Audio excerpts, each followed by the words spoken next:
dan ibulah kita itu mulai berada di rahim ibu selama 9 bulan 10 hari, mungkin ada yang lebih. Gitu. Di situ mulai daripada wujud janin yang belum berbentuk sampai kepada menjadi jabang bayi, prosesnya 9 bulan. Semua kita itu ngeringkel, bukan?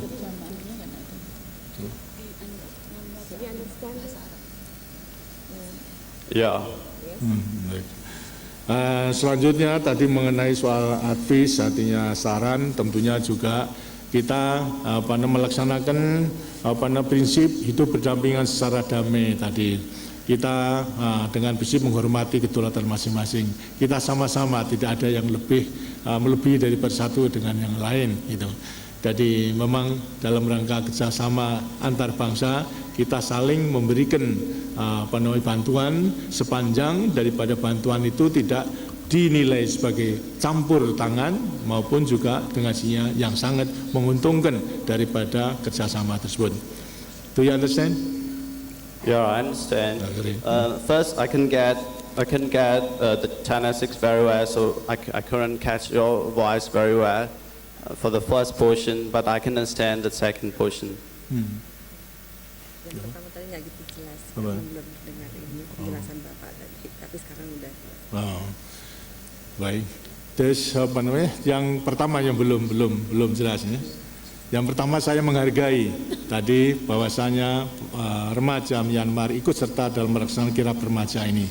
Ini merupakan salah satu jalan untuk lebih mendekatkan daripada kerjasama antara bangsa Myanmar dengan Indonesia maupun juga negara-negara lain. Melewati remaja nanti akhirnya akan bisa dikembangkan. Kalau mulai daripada remaja saling pengertian sudah mulai ditanamkan, dengan sini akhirnya nanti kerjasama yang saling menguntungkan itu akan bisa diwujudkan. Ya kan? Terima kasih. Ya. Thank you. Terima kasih. Pak, terima kasih. Yang paling, yuk. Assalamualaikum warahmatullahi wabarakatuh. Waalaikumsalam. Nama saya Hamdan Al-Juhani, utusan Arab Saudi. لدي بعض الكلمات أريد أن أعبر عنها إلى سعادة الرئيس وقائد الحكومة الأندلسية. الحقيقة لاحظنا من خلال التجوال الرابع للشباب الوطني عدة أمور، لعل أهمها ما يلي. هناك حقيقة لا بد أن يتعرف عليها العالم أجمع، ألا وهي طيبة واحترام الإنسان الأندونيسي. هذا ما تميز به وما تحلت به شخصيته الكريمة.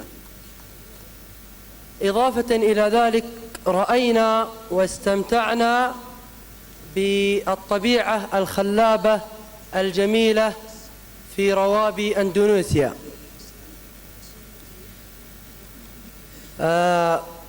وأرسل سلام خادم الحرمين الشريفين والشعب السعودي الكريم لشخصكم الكريم ولدولتكم العزيزة على نفوسنا ولشعبكم الغالي على قلوبنا. والسلام عليكم ورحمة الله وبركاته. Terima kasih, terutama atas pengamatan Ananda dalam mengikuti kirab remaja. Bila mana itu benar-benar dirasakan manfaat, memang itu yang diharapkan. Dengan demikian saudara mengetahui mengenai perkembangan keadaan di Indonesia. Dan tentunya juga lain kali daripada remaja Indonesia akan pula bisa mengetahui keadaan daripada Arab Saudi. Kita harapkan nanti akan bisa berkembang terus seperti tadi yang katakan, agar supaya benar-benar ini merupakan langkah-langkah permulaan yang baik untuk mendekatkan para remaja sehingga dalam kerjasama antar bangsa lebih bisa ditingkatkan. Salam daripada Raja Fahd saya terima, dan sebaliknya melewati Ananda sampaikan salam saya juga kepada Raja Fahd. Terima kasih. Wassalamualaikum warahmatullahi wabarakatuh. Badan. Silakan. Waktu itu coba di sini. Iya. Dua-duanya. Ya, continue. Assalamualaikum warahmatullahi wabarakatuh. Waalaikumsalam. Nama saya Syamsuddin Narong Hasani, negara asal dari Thailand. Alhamdulillah, pertama kali saya terima kasih kepada Bapak Presiden Soeharto dan Bunda Tutut yang dihormati, yang kami hormati. Sebelum saya bertanya satu pertanyaan, sebelumnya saya mau menyebutkan satu kesan saya selama perjalanan di Provinsi Riau. Kemudian saya utusannya di Riau. Tugas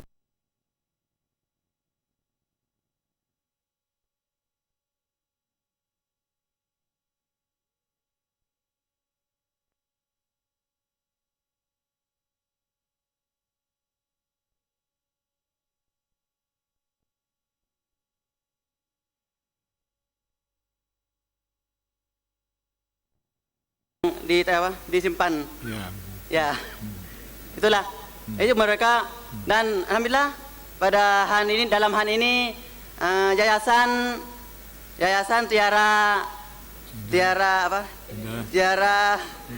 Tiara Indonesia udah merencanakan membuatkan tempat penampungan air hujan di situ kemarin.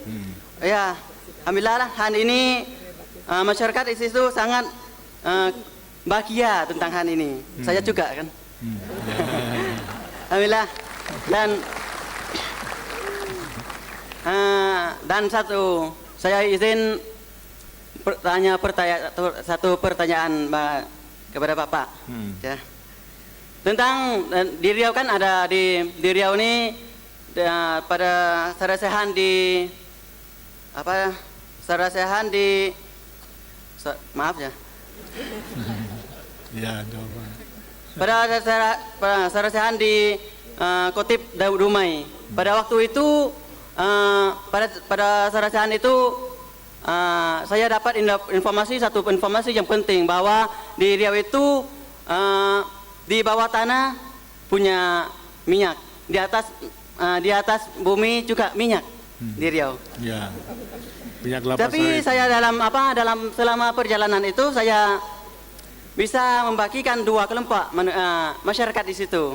Satunya orang yang kaya itu, yang dua orang miskin.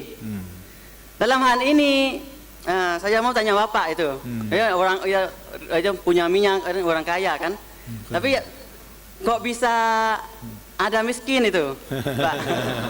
Tapi miskin rumahnya kecil itu ya. Ya Pak, Ya. itulah yang saya tanya. Bagaimana tentang rencananya pemerintah Indonesia tentang hal ini? Memang saya bisa menjadi pengalaman saya untuk pembangunan negara saya, insyaallah. Terima kasih Bapak. Terima kasih. Memang tadi diamati oleh Ananda bahwasanya di Riau masih pula terdapat kesulitan. Di antara lain adalah mengenai banjir maupun juga mengenai air minum. Belum keseluruhannya itu bisa diatasi. Mengenai banjir memang setiap hujan karena ada sungai besar dan bendungan belum juga dapat dibangun, sehingga lantas kalau curah hujannya memang melebihi daripada kemampuan sungai untuk menampung, pasti itu banjir. Nah, dan sudah menjadi kebiasaan daripada untuk mengatasi banjir. Air minum pun juga demikian, itu memang lebih mudah itu ditampung daripada air hujan untuk kebutuhan air minum yang secara kebetulan hujannya memang banyak sekali sehingga mereka tidak akan kurang. Tapi itu pun juga kurang sempurna. Seharusnya disiapkan daripada air bersih yang terus-menerus kontinu, artinya terjamin kelangsungannya. Tadi katakan bahwasanya di Riau kaya sebenarnya. Ada di bawah ada minyak, di atas juga ada minyak. Memang di bawah ada minyak bumi, tapi di atas adalah minyak kelapa sawit. Itu memang betul bisa tanami kelapa sawit. Kenapa masih ada yang kemudian masih miskin? Minyak bumi adalah dikuasai oleh negara. tidak oleh orang yang kaya, semuanya dikuasai negara. Jadi kekayaan bumi yang menyangkut hidup daripada rakyat dikuasai negara oleh perusahaan negara Pertamina.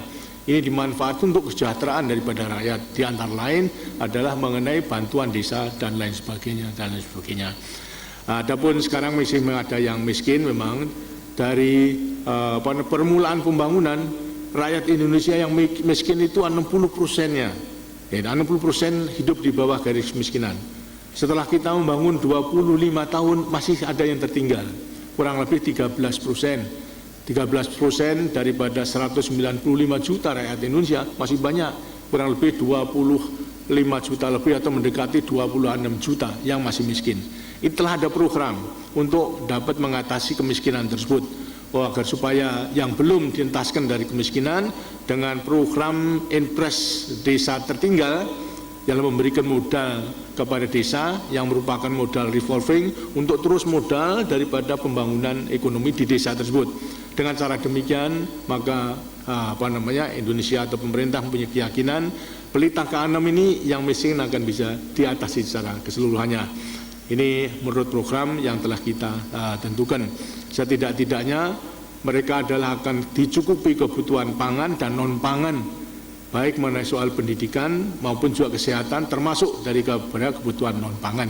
Ini telah menjadi program, jadi tidak seluruhnya, belum seluruhnya bisa diatasi daripada semuanya. Anak-anakku sekalian, saya berikan satu karena saya masih akan ada acara, sudah lewat waktunya. Sekarang ini yang tadi, ya please silakan.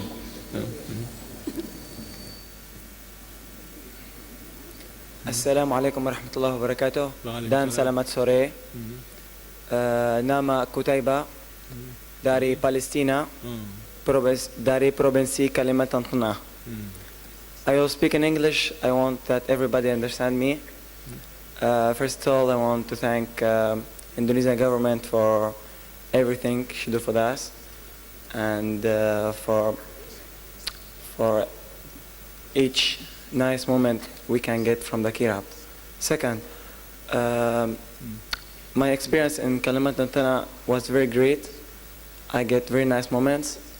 I learn much things that I knew. I see the beauty, the real richness and beauty of your country, the pureness, the virgin country that we cannot see away from here. But I am sad for my brothers. I can call them my brothers because I stay 23 days in Kalimantan Tengah. I travel Palangkaraya, Kapuas, Moratewe, everywhere, and everywhere I was, people, people hold us tight like real brothers. So I call them Kalimantan Tengah brothers, my second brothers. So they live in real misery. They have houses built up on the air. They have no clean water. They take mandi with dirty water. They cook their food, makan, also with dirty water. They have no electricity. There's no anything that can help them in their life. It is only, I think, in Kalimantan Tengah. They travel. It's really a miserable life. So I ask for that to the Panicha there in Kalimantan Tengah. They tell that's life. They live like this. We cannot change. But if all Indonesia live like this, house built on the air and no electricity, and you feel yourself very happy that in each moment you can fall down with how we call it, a very poor wood.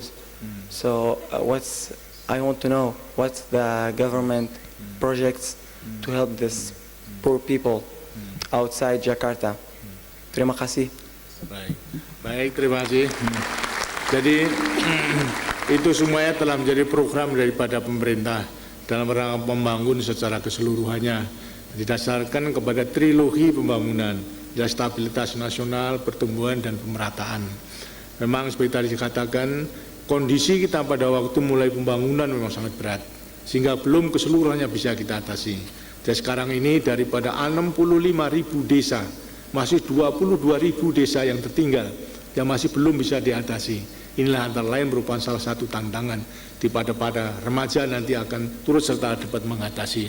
Tapi program itu telah ada dan saya yakin seperti saya katakan pelita ke-6 ini dengan sendirinya kita bertekad untuk mengatasi daripada desa yang tertinggal sehingga praktis kecuali desa yang sangat terpencil pada dasarnya mereka akan menikmati daripada kehidupan yang lebih baik. Kita berusaha punya program untuk meningkatkan kesejahteraan daripada rakyat seluruhnya. Setidak-tidaknya kebutuhan daripada pangan dan non-pangan bisa dicukupi. Begitu pula pendidikan dengan adanya wajib belajar 9 tahun sekarang sudah dimulai. Begitu pula pelayanan kesehatan sampai kepada kecamatan-kecamatan melewati puskesmas itu akan bisa dinikmati oleh rakyat keseluruhannya. Memang seperti juga tadi katakan belum keseluruhannya bisa diatasi dan kita memprogramkan pelita ke-6 yang kita sudah masuki tahun kedua akan bisa mengatasi secara keseluruhannya.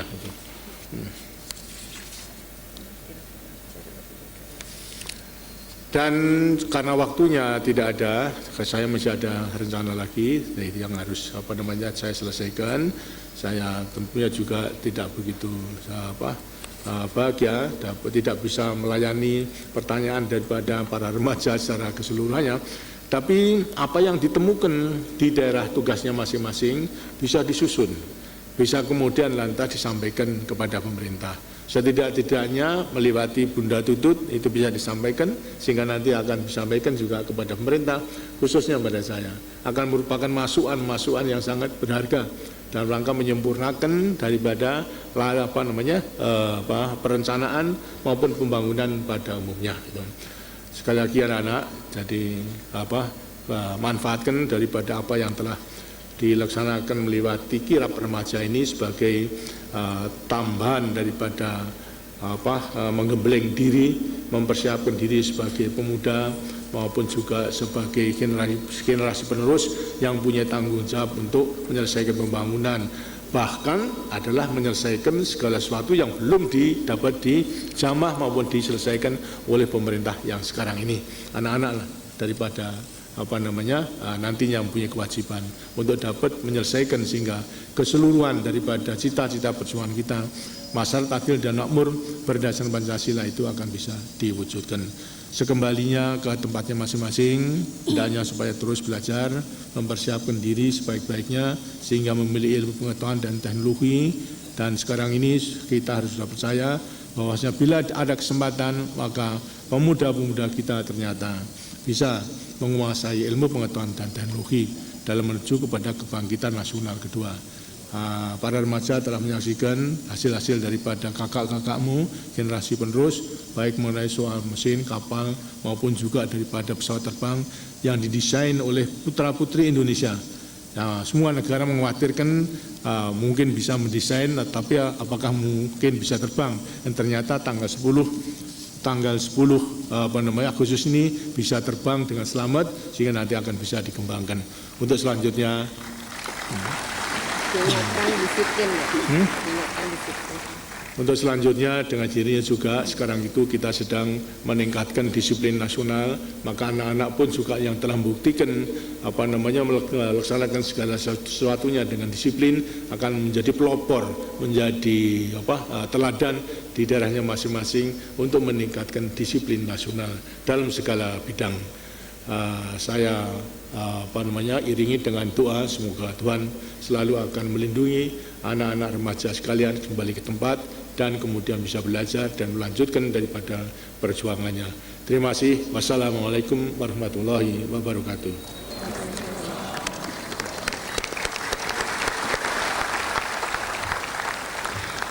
Laporan Komandan Pasukan Utama Kirap Remaja Nasional keempat tahun 1995 kepada Bapak Presiden.